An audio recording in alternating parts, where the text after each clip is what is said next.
का ये वीडियो बड़ा ही स्पेशल होने वाला है, पता है क्यों? क्योंकि आज की इस वीडियो में हम बात करने वाले हैं आप 12वीं के बाद कैसे सरकारी नौकरी की तैयारी करें। देखो जिस जैसा हमारा क्रेज़ बना हुआ है ना सरकारी नौकरी का सोसाइटी में, तो मतलब लगभग हर दूसरा तीसरा बच्चा चाहता है कि मैं भी सरकारी नौकरी की एक बार तो तैयारी ज़रूर करूँ।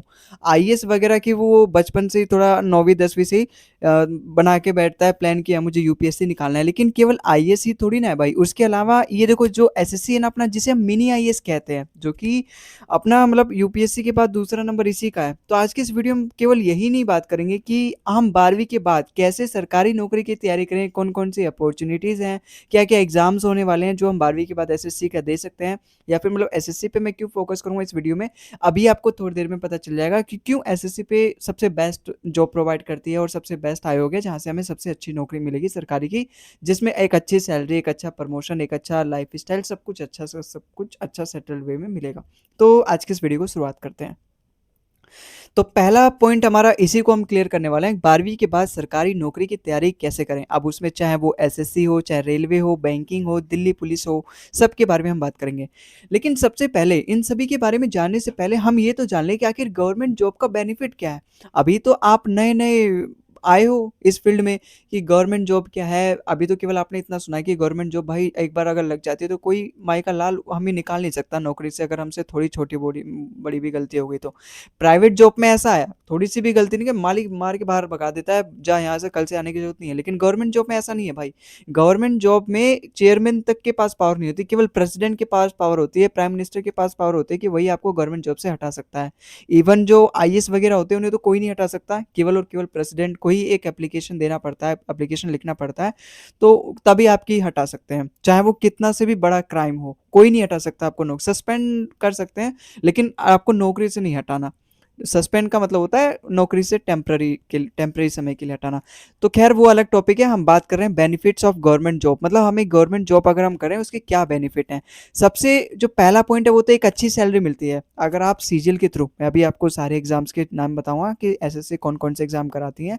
अगर आप सीजीएल के थ्रू गवर्नमेंट जॉब लेते हैं तो आपकी सैलरी 80 से 90 हज़ार रहेगी। सोचो एक महीने की सैलरी 80 से 90 हज़ार। अगर आप प्राइवेट में आईआईटी करके भी जाओगे ना, अगर आप आईआईटी से एमएससी वगैरह करोगे, बीटेक वगैरह की मैं बात अलग, आईआईटी दिल्ली वगैरह की बात अलग, उनकी बात अलग है, उनकी फिर प्रिपरेशन भी तो इतनी तगड़ी करनी पड़ती है। लेकिन गवर्नमेंट जॉब की अगर मैं बात करूँ, सोचो, और आईआईटी में तो बात ये भी है कि 4 साल पहले कॉलेज में अपना मत्था खराब करो, फिर उसके बाद आपकी नौकरी लगेगी नहीं लगेगी उसमें भी अब कम होने लगा है।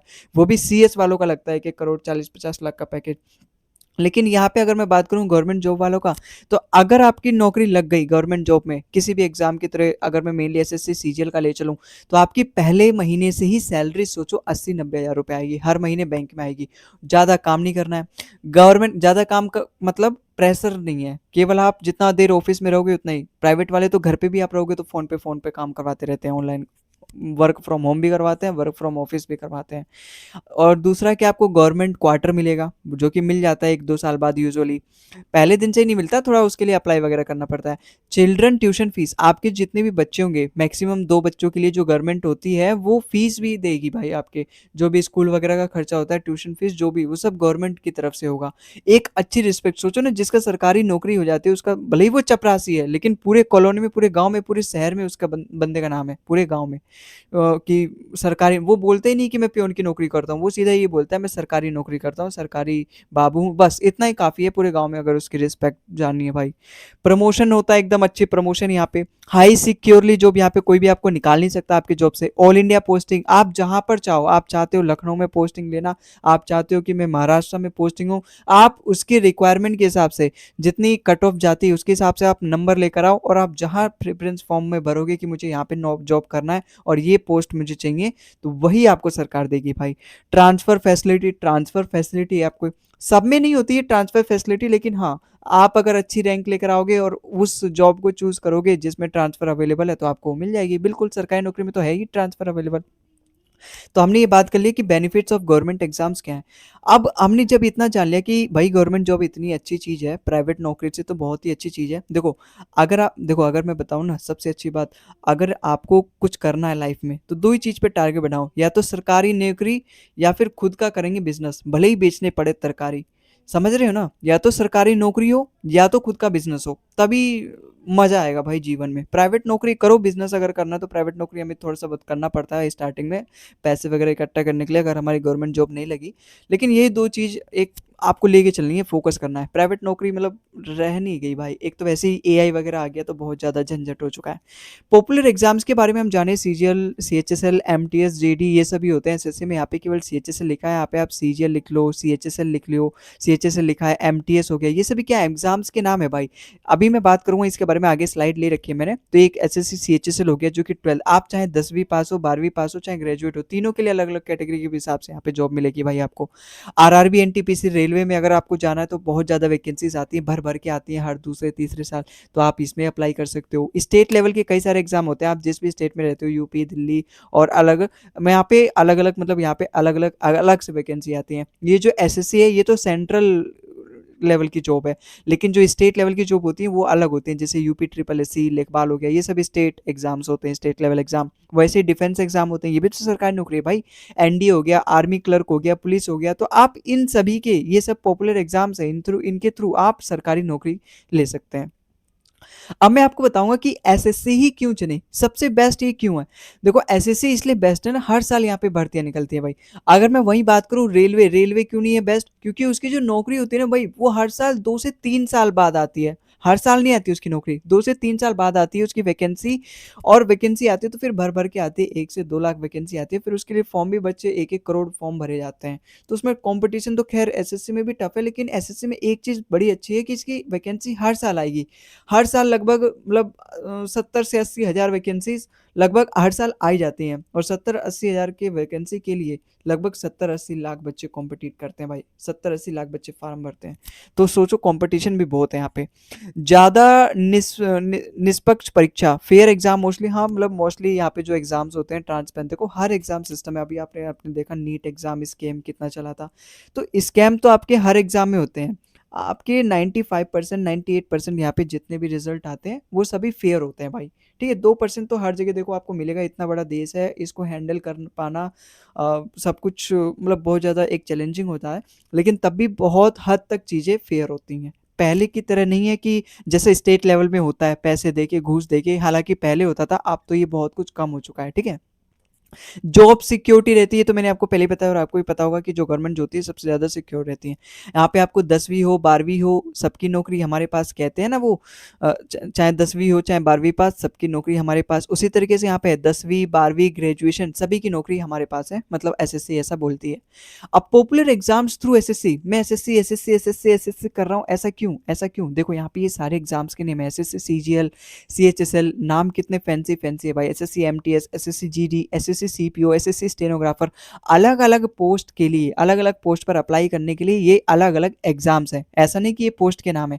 जैसे एसएससी सीजीएल, अगर आपको इनकम टैक्स इंस्पेक्टर बनना है, एक्साइज इंस्पेक्टर बनना है, प्रिवेंटिव ऑफिसर बनना है, और एएसओ बनना है, एएसओ मतलब दिल्ली में आपको डेस्क वर्क एक जॉब मिलेगा, जिसमें आपकी सैलरी बहुत अच्छी रहती है, 80-90 हज़ार, 9 से 5 केवल जॉब करना होता है, कोई आपको पब्लिक डीलिंग नहीं, कोई प्रेशर नहीं, और एकदम अच्छी सैलरी, दिल्ली में ही आपको क्वार्टर मिलेगा और एक अच्छी लाइफ स्टाइल जियोगे। तो अगर आपको उस जॉब करना है तो ऐसे सीएजीएल से आप जाओ। वहीं अगर आपको एएसओ इन एमईए बनना है, एमईए मतलब क्या होता है, दिल्ली में आपको लाइफ टाइम पोस्टिंग मिलेगी, आप विदेश में भी जाके, जो विदेश मंत्रालय होते हैं, एम्बेसीज जो होती हैं इंडिया की, विदेश में जाके काम कर सकते हो, मतलब एक फॉरेन में अलग ही, फिर वहाँ की आपकी सैलरी वहाँ के हिसाब से होगी। अगर यहाँ पे आपकी सैलरी 1 लाख रुपए है ना, अगर मैं एवरेज मान के चलूँ, गवर्नमेंट जो जॉब होता है उसका 1 लाख एवरेज सैलरी होती है यहाँ पे, अगर मैं सीजीएल की बात करूँ, तो बाहर के विदेशों में जाके उसकी सैलरी वही डबल हो जाती है, ट्रिपल हो जाती है वहाँ के कंट्री के जीडीपी के हिसाब से। तो सोचो कितनी अच्छी अपॉर्चुनिटी मिलती है अगर हम एसएससी सीजीएल को निकाल लेते हैं। अगर आप 12वीं पास हो केवल, अभी आप ग्रेजुएशन नहीं किए पूरा, तो आप सीएचएसएल के एग्जाम अप्लाई कर सकते हो। यहाँ पे आपको जो भी जॉब मिलेगा एलडीसी जीएसओ, जिसमें आपकी 40 से 50 हज़ार रुपये सैलरी होगी हर महीना, और काम केवल 9 से 5। आप बाद में अपनी आगे की पढ़ाई भी फिर से कर सकते हो। प्राइवेट नौकरी में तो ऐसा नहीं है।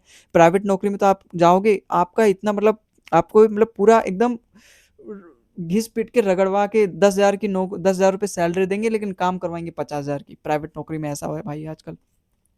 एमटीएस से आप अगर 10th अगर आपने पास की है, 10th लेवल ही है और अभी आपने 12वीं और ग्रेजुएशन नहीं करी, लेकिन आपकी एज होती जा रही है, 18 साल से आप प्लस हो गए, तो आप एमटीएस के अप्लाई कर सकते हो। 12वीं लेवल पे अपना जीडी होता है, जिसमें आप अगर डिफेंस वगैरह में, आर्मी फोर्स वगैरह में जाना चाहते हो, जीडी का पेपर दो।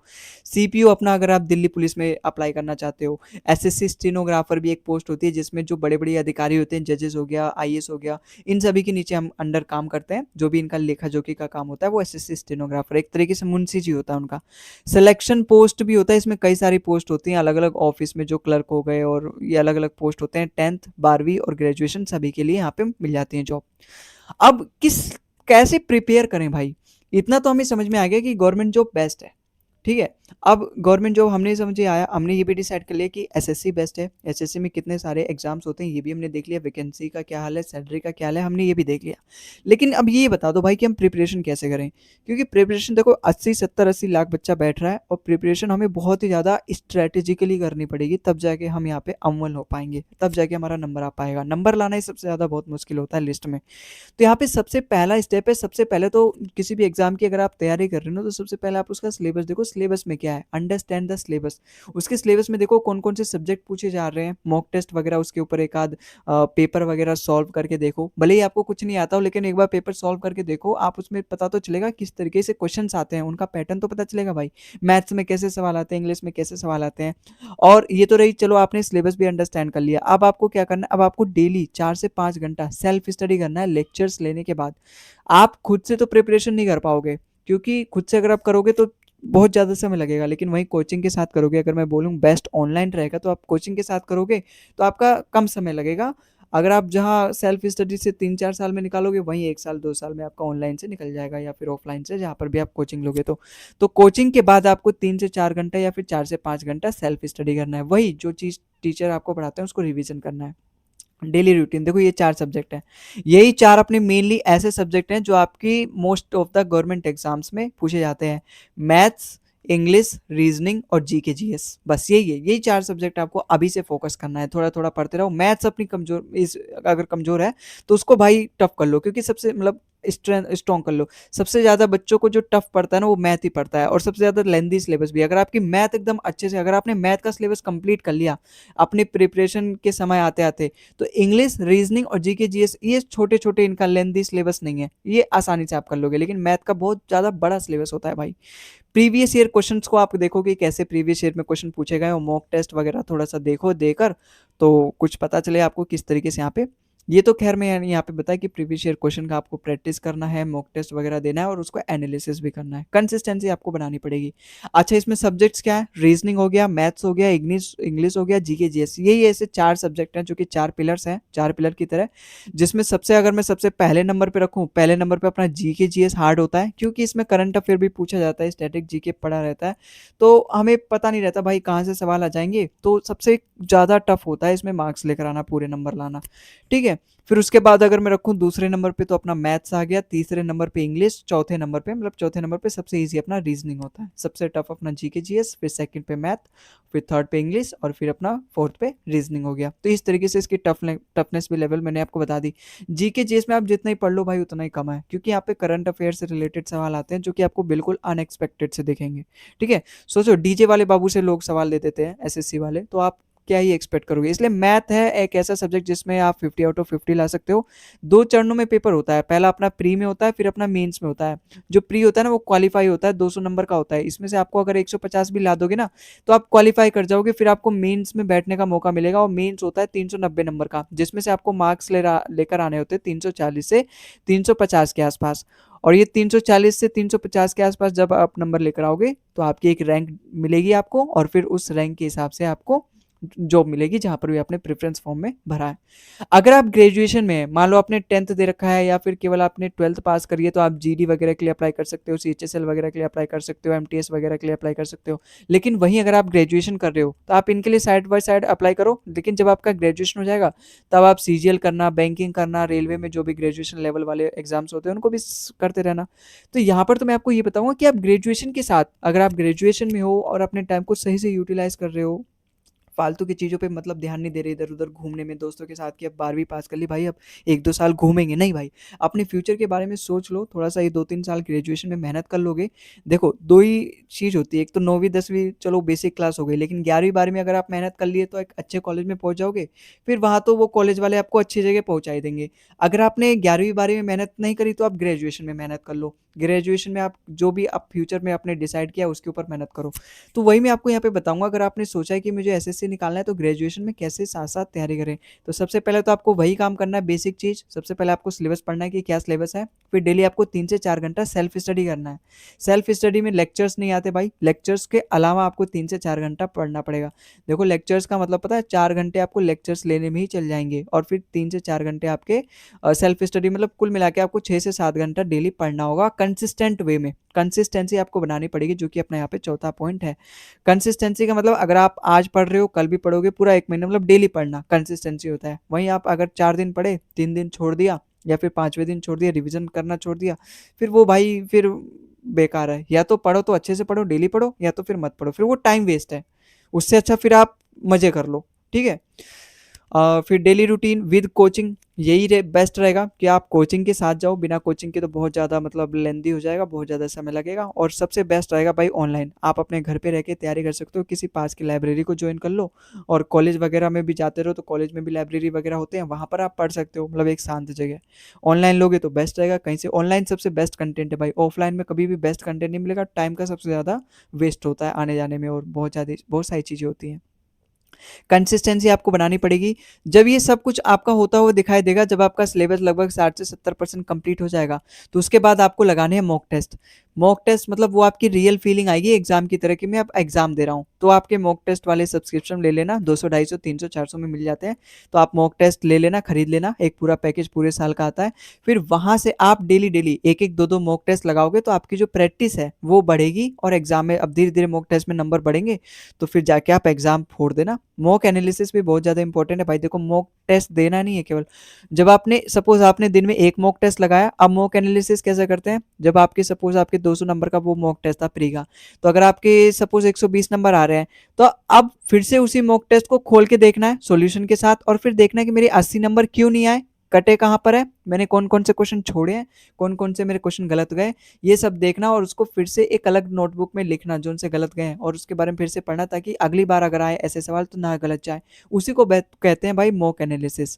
तो हम मॉक के एनालिसिस करें, जितना समय हम मॉक देने में लगाते हैं ना, उतना ही मॉक एनालिसिस में भी लगता है भाई। तब जाके हमारा वो मॉक देना सफल कहलाता है। तब जाके अगर आगे फिर से हमें वैसे ही क्वेश्चन मिल जाए उसी मॉक में से, तो हम उसको लगा लेंगे। तो मॉक एनालिसिस भी भाई बहुत ज़्यादा इंपॉर्टेंट है, ठीक है? तो आई होप आपको समझ में आया होगा, और आज की इस वीडियो में बस इतना ही।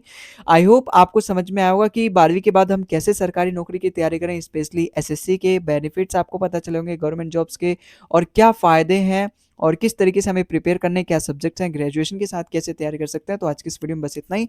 अगर आपको वीडियो पसंद आए तो भाई वीडियो को लाइक कर देना, चैनल को सब्सक्राइब कर देना। कोई आपका डिमांड हो, कोई टॉपिक से रिलेटेड कोई क्वायरी हो, तो आप कमेंट बॉक्स में भाई जरूर मेंशन करना, ठीक है? तो आज की इस वीडियो में इतना ही।